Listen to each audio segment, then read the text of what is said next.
Okay, so tonight we're going to do some work on this hub. I'm having some serious issues with it leaking oil, basically all over the backside of the wheel. Anytime I take the truck out driving, we just did a parade a couple weeks ago. That was the most recent event. The Planetary and the center was both full of oil. We drove for like probably 2 or 3 miles. We were going like kind of fast, 30 to 40 miles an hour, which is a little faster than you typically would drive these trucks. But once we got towards the end of our drive and we parked the trucks out for probably 3 or 4 hours while we were waiting for the parade to start, and I had some massive piles of oil right underneath this wheel and underneath the other side wheel. I already fixed the other side, but I want to do a video on how I corrected the problem in case anybody else is running into something very similar. Now I'd be willing to bet when we come around this back side, there's a nice little pile of oil. So that's what we're trying to get rid of. So you can see it coming down the wheel, coming up here, and it's coming from that seal. So when I take this a little further apart, you'll be able to see where that seal is located, how to get to it, and probably why it is leaking. Now this video is going to apply to anybody that has regular 20-ton International Harvester Planetary axles, or anybody that has a hybrid axle with an International Harvester 20-ton Planetary outer. The Planetary seals on either application are going to be the same. Now for those of you that don't know, this is a hybrid axle. Now what that means is from these flanges inboard, it's all standard 5-ton running gear. From the flanges outboard, it's 20-ton International Harvester Planetary. So basically they take 2 different axles and splice them together to make one really badass axle. So in the Planetary side of it, which is what we're getting into because that's where I'm losing all my fluid, there's a total of 4 seals that could be potential problems. You have 1 seal right inside this flange, which actually keeps all the 5-ton oil in the center. So that's probably not the issue because I'm not losing that oil. You've got 1 big rubber flange seal that the entire hub rotates in, possible candidate. And then I've got 2 more seals that are inside the spindle, and the actual axle shaft rides inside of those 2 seals. So one of those outer 3 is probably the issue, but we'll start tearing into it and hopefully figure it out. Now the first thing you're going to want to do is drain all the oil out of your Planetary outer. I've actually already done that. You can do that through 2 ways. One, it's actually marked on the faceplate where the plug is. You just pull that drain plug. You need to have the wheel clocked to where the plug is facing downward, obviously. Drain all the oil out. The other way, you can just pull these bottom bolts, and these bolts actually act like plugs themselves. They hold this faceplate on, but they also act like plugs. So I've actually already drained all the oil out of this one, but I'm going to go ahead and remove these bolts and then pull this plug off. Now, depending on how old your axle is, you might have an original seal in there. I kind of doubt it, but you might have an original seal, so you might have to do some prying. If not, you're still going to have to do some prying because someone probably used some kind of silicone, or they also use gasket maker and kind of to seal that up so that you don't get any leakage of the oil. So I'm going to go ahead and remove all them bolts. The one thing, I'm actually editing this part back into the video because I forgot that we had already done it. Jesse over at JH Diesel was actually one that informed me about it. Before you take any of this apart, you want to go ahead and somehow mark, I would recommend permanently marking what line all this needs to be in, because otherwise you're going to tear this whole thing down, get it 3/4 of the way back together, and realize that none of your bolts are lining up and you're having a hell of a time. So the way he did it, he actually marked both my rear hubs for me, is with an air hammer. Just went ahead and put a nice slice in it. Doesn't cause any damage. All it does is make it so that hopefully you will always be able to see where this is supposed to go. But if you all can see that nice cut right there, it goes all the way across. That's just a divot, and that's indented with a air hammer, because it's very important how this stuff lines up. For one, for your bolts, because all the bolts, they look like they line up perfectly, everything looks pretty symmetrical, but it's deceiving. It does not. And also because of where the drain plug and where the fill is. So you see your drain plug, it's marked here on your outer cover. Well, it lines up perfectly with that drain hole. If you don't put this cover just right, then that drain is not going to be where this arrow is. So as a result, please make sure you go ahead and mark all this. I would recommend doing exactly what Jesse did and marking it with an air hammer.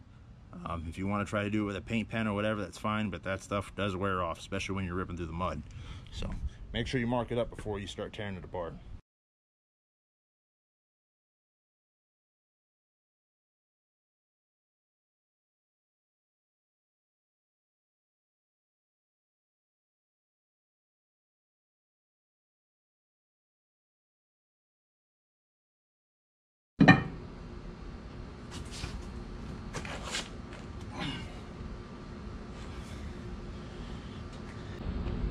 Now from this point, it's probably a good idea to go ahead and remove the lugs and actually remove the wheel. It's going to have to come off regardless in order to get to all the seals. I like taking off that front cover first because that cover, as you can see, it covers all these bolt heads. So it leaves a little gap there. So when you're trying to get your wheel on and off, if you start sliding it off the hub, it leaves a little cavity for the wheel center to drop into. And there's a potential for you to break that outer cover. And it just makes it a lot more of a pain in the neck to get the wheel actually off. So I'm going to go ahead and remove all the lugs now and pull the wheel off. This is a good opportunity to actually show my latest creation. So I don't know how many of you guys have been actually screwing with these big giant monster truck wheels. These are 23 130s. Between the weight of the tire and the weight of the rim, you're looking at about 600 pounds a piece. I was able to get that when I did that other side there. I was able to get that on and get it off and back on by myself, but I had to use kind of like a seesaw system. Had to use a long bar and a 4x4 and basically kind of pry and wedge it to get it on. It's definitely not the easiest thing to do, especially by yourself. So to help with matters, I created this little number. Kind of simple, not too complicated. But what we have here is a tire dolly, basically is what I'm calling it. All I did was weld some tubing together. I got some casters from Harbor Freight. They're 375 capacity each, so it should definitely, between the four of them, be able to handle a 600-pound wheel. The whole idea is for it to slide around the entire wheel. I put little eyelets that I welded on here to be able to run a strap around it to keep the wheel from tipping over. So I should be able to set the wheel on here, strap it down, and actually slide the wheel right off of the truck. And it should keep its same pattern. It should be clocked in the same location. So the lugs should line right back up when I go to return the wheel back to the truck.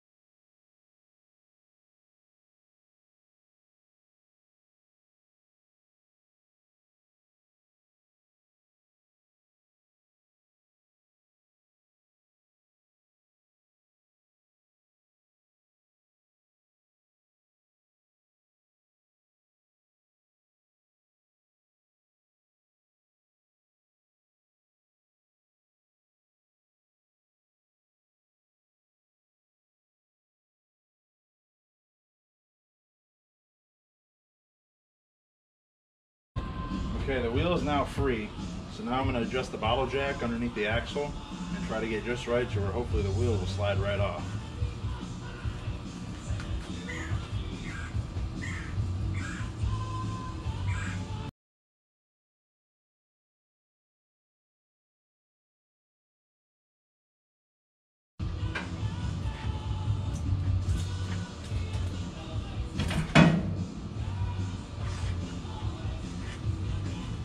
It works. That is amazing. And it's pretty stable too. Yep, this is a cool moment.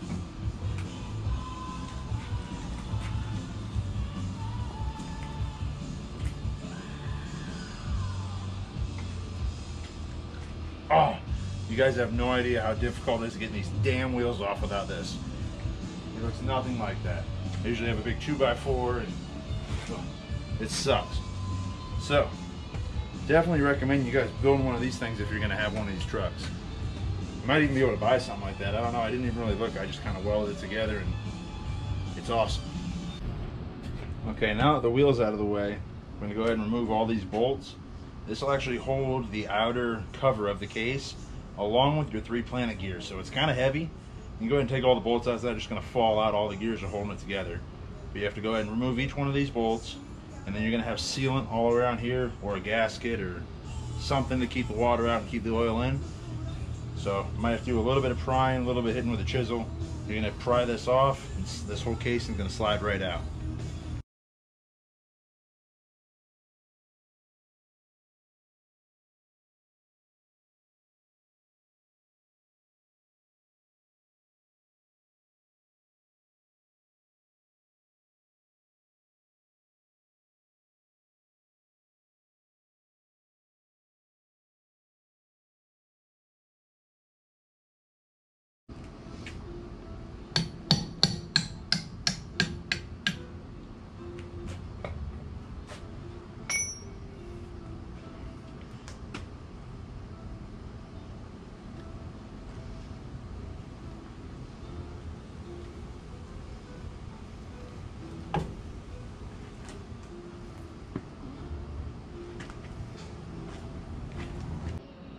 Okay, now that we got that off, you can see got a little bit of residual oil that was still left in there because I didn't drain it the proper way with the plug. I just pulled one of them bolts out.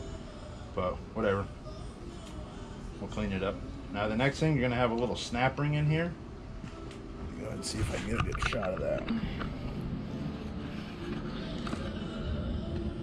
Right here, this little snap ring. Usually I just use chisels and screwdrivers and pry on it until I'm able to get it out.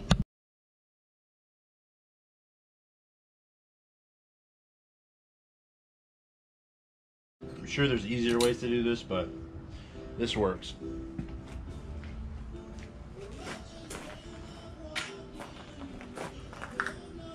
All right, so now your sun gear will slide right out. Along with this little cover, you don't want to lose this. Sometimes it gets stuck on there. This little cover basically will hold in these two little locking pins.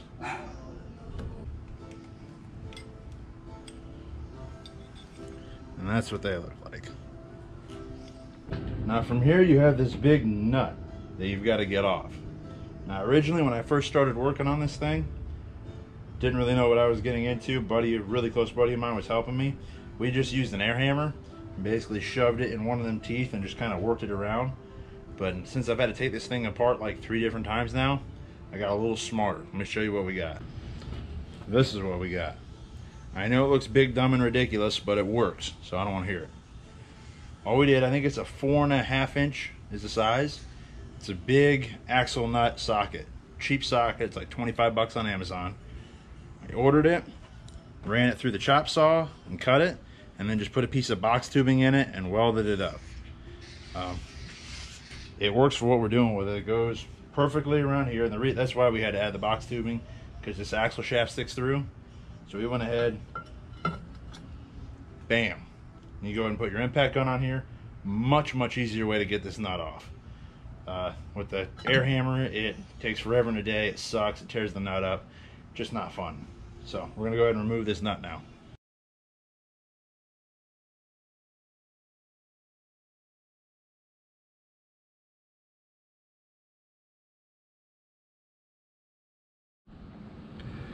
So now if y'all look right in here, that is the seal.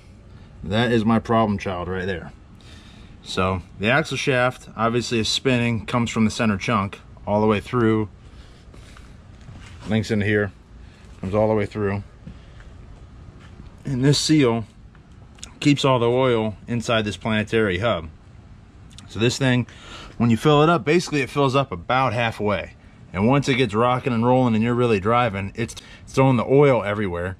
And if there's a big gap in here, like there is, that I can see in there, it's kind of hard to see on this camera, but there's a solid gap all the way through there, and I can tell that this seal has definitely seen some better days. Once we get a little further pulled apart, you'll be able to see better.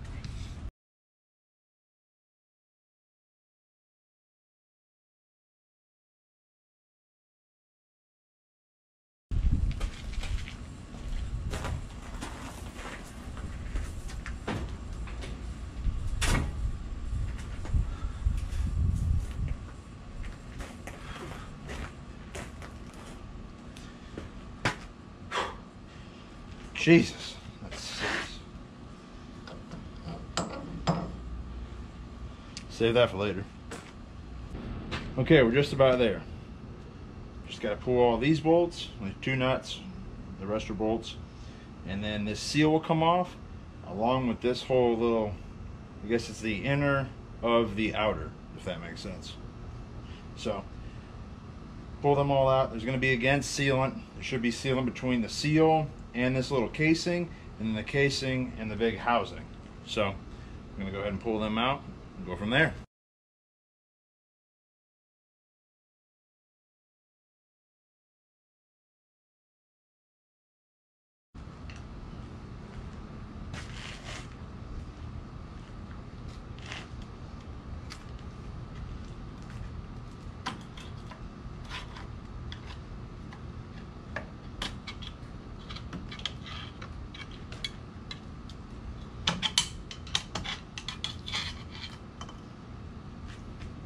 There is your seal. one of your seals, one of the three. This one's a little bit rubbed. It's not too bad. It's definitely not the cause for the leak though, because I actually already replaced this seal not that long ago, so I would expect it to be bad. If it was, then we got other issues. But now that I have all the part, I'm gonna go ahead and replace.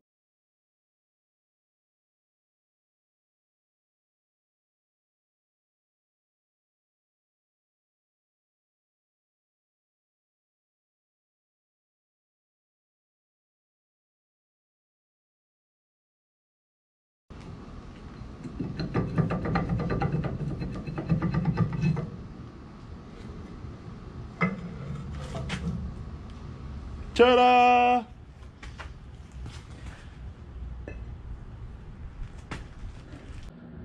So now that we have it out, you guys can see a little bit better. Get it to where it's not, the light's not bad. See how rusted that seal is? How distorted it is? It's all out of whack. It's not even uniform all the way around. Yep, that would be why I'm leaking tons of oil. Right there. So, time to get that booger out.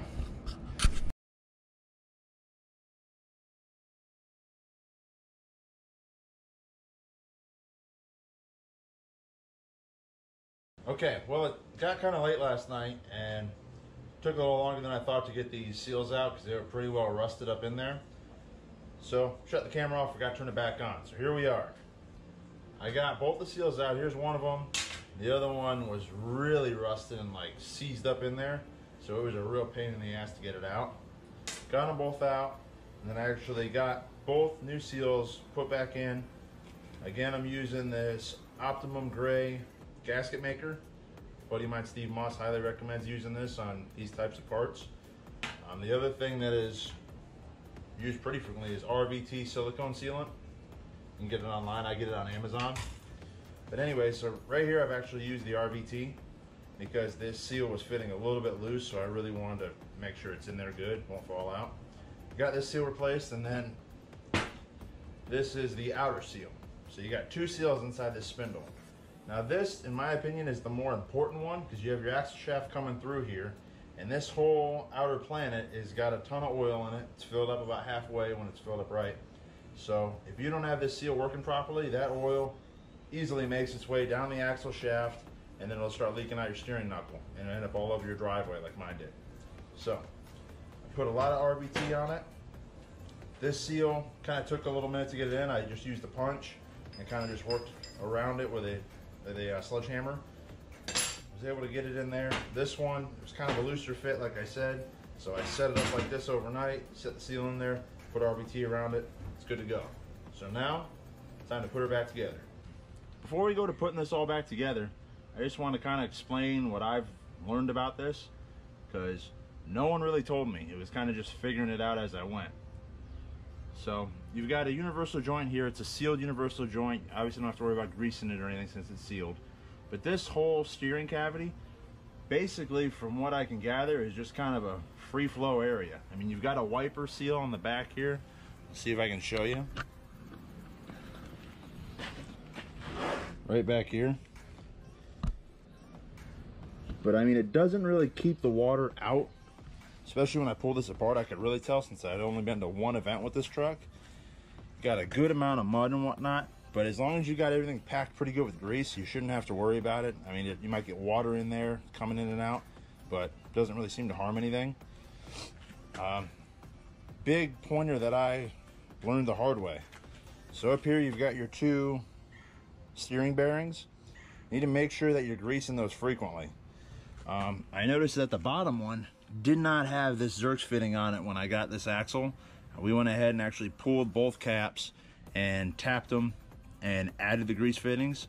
I think out of, if you figure 2, 4, 6, 8 all the way around the truck, out of all that, I think there was 2 grease fittings. I think they were on the top of the front axle. So I didn't really have a way to grease anything, so I didn't really know any better. I went and ran the truck one event and just wanted to check, see how everything was holding up. These 2 bottom bearings were just completely trashed. They were rusted up. Obviously didn't have any grease in them. I know I didn't grease them. Whoever had the axles before me didn't grease them. So I ended up having to replace both those bearings in both those races, which wasn't a big deal. It was probably about 150 bucks. But if you're doing that every event, that could get expensive. So in order to avoid all it, I'm told that a lot of people will actually go through and pack the bearings, so that helps. But just so I can kind of maintain it on a frequent basis, I went ahead and added these Zerx fittings all the way around the truck. Everywhere, it's on top and bottom. But so anyways, we're gonna go ahead and start putting this next part on so we can go ahead and start putting her back together. Okay, so the first step in kind of starting to get it back together, and I want to go ahead and use some brake cleaner, clean all these surfaces up, all this leftover RVT or whatever someone might have used before you, or even if it's an original seal, it's all disintegrating and nasty. You want to clean all that out so that when you put new seal in, it'll stick good. See how easy this stuff's already falling off.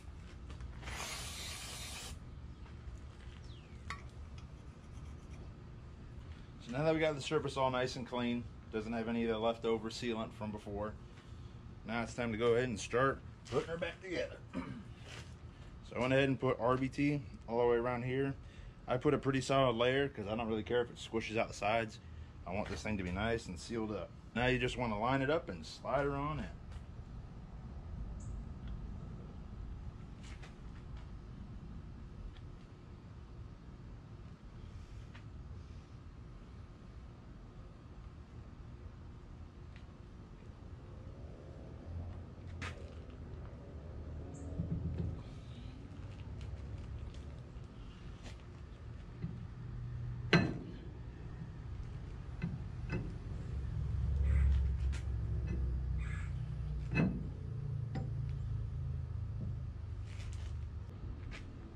Next up, got the brand new seal from Axletech. Pretty sweet. Again, you want to just line up the little marks, cut out with the cutout, and slide it right into place.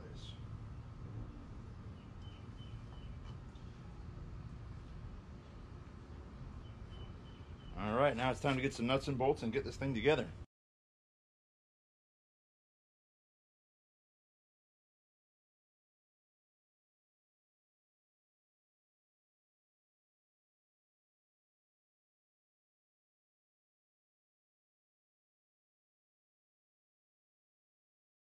Now, so you guys, now that it's back together, now you can kind of see what I've been explaining throughout this whole breakdown process. So the seal in here basically is keeping all this oil that's going to be sitting in this Planetary hub, keeps it all in here. The other seal that's a kind of a part of a play in that, so you got your whole big hub that's spinning as your wheel spins, and it's rubbing right inside this seal. So if this seal's bad, you're going to be losing oil from your Planet as well. I was able to get brand new seals, and then another thing I ran into was the actual hub. I'll show you guys. If you go, this is that big old heavy son of a gun that I was getting out earlier. If you see right there, that surface right there is what rides inside of this seal right here. Okay, so when I first took this thing apart, I mean, these axles, you got to remember, these axles are like 40 years old. So they've been sitting around, who knows, they've probably been sitting in a field for a number of years without any oil in them. They get rusty, they get nasty.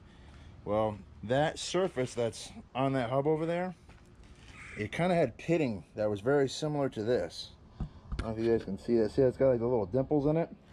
Well, that is not a very good sealing surface for that seal. So what we did, it's kind of cool. This is an idea that I got from a buddy of mine. I can't take credit for it, but it sure as hell works. We went ahead and pulled the hub off, then had a sandblaster go through and blast this whole surface. We just had them stay away from the regular hub up here and just do this little small surface here. Once it was all blasted and nice and clean, we went and used a 2-part epoxy type adhesive stuff and spread it all on there nice and thick. And then after it cured, it takes 3 days for that stuff to cure. But once it's nice and hard, we actually put this entire hub inside my buddy's CNC machine, and he went around and basically smoothed it back out and worked it back down. So now I've got a nice smooth surface for that seal to ride on, which inevitably will keep all of my oil inside. But if that seal's bad, that's not going to make a damn anyway. So we went ahead and replaced that seal while we've got this all apart. So next up, don't forget your trusty little bearing that we saved for later. Now it's time to get that big stupid hub.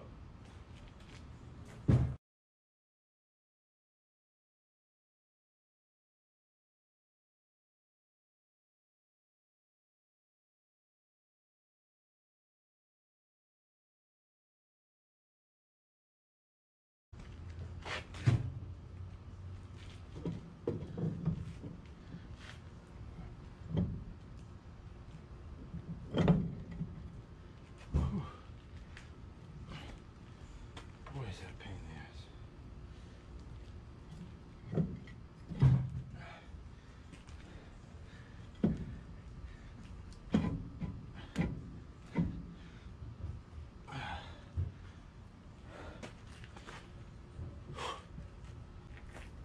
Next up, we got a big giant nut. And remember, folks, you never want to put this thing together and forget your nuts.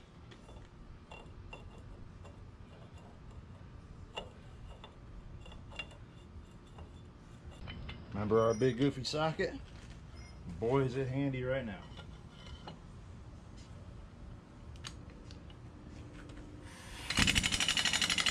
Okay, now that we've got the nut on here and we stopped it to where it's got a perfect position for these little locking pins to slide into place, and then you got your protector plate, and then you've got your sun gear.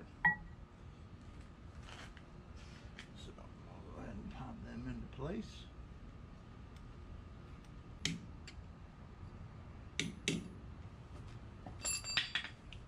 Now we've got this protective plate.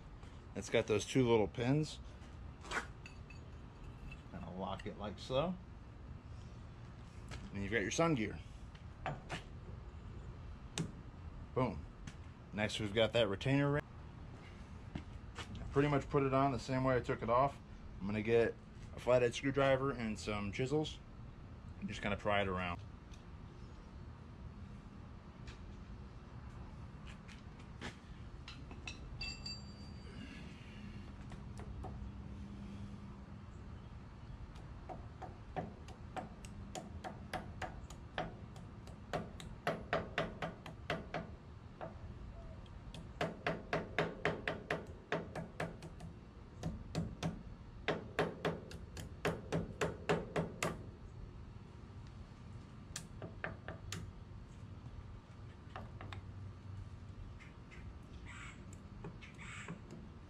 Actually, I didn't use chisels, I just used a little hammer.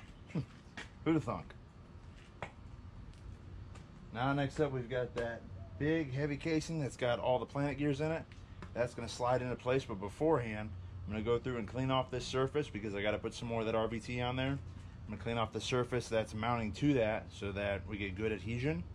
And then I'm going to slide the casing with the planet gears right on and then insert the next layer of bolts.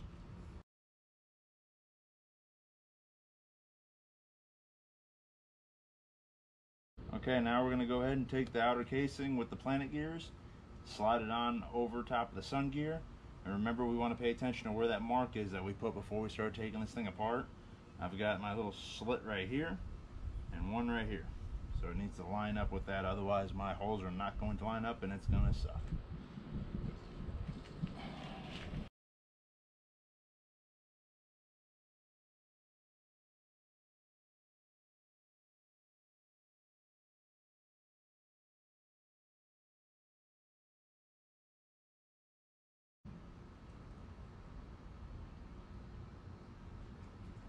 Like a glove. Now it's time to get new bolts. Put them all in there all the way around.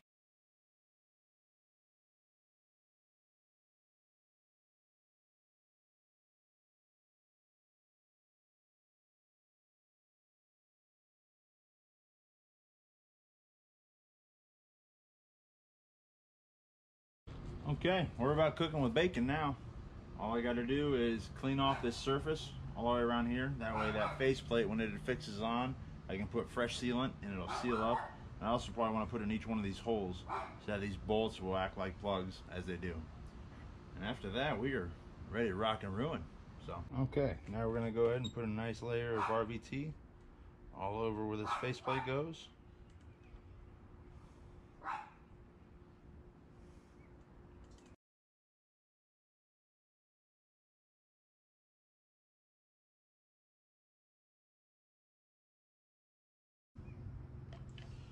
since those little bolts that I was talking about before, since they do act like plugs, I'm going to go ahead and put a little bit in each one of these holes for the bolts that hold the faceplate on.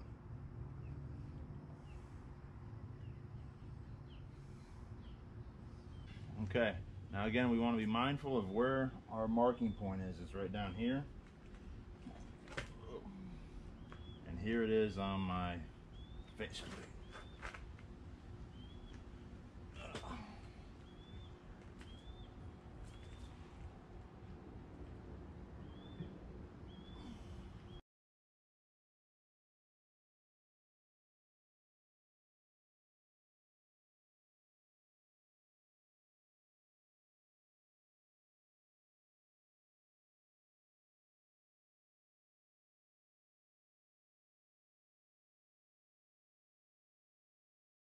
So that's pretty much it. If you guys like this video, please subscribe to my channel, and don't forget to like the video down at the bottom. I'll be posting other videos. Who knows what they'll be, whatever I run into throughout owning this truck and the different things I come across. I have not the slightest clue, but I'll learn as I go, and if I learn anything useful, I'll be sure to pass it on to you guys. Please also like us on Instagram and on Facebook. I'll be posting pictures when we're working on the truck, pictures when we're at events. On YouTube, I'll try to start posting videos or when we go to different events, and some of the different things that happen while we're living the Killin' It lifestyle.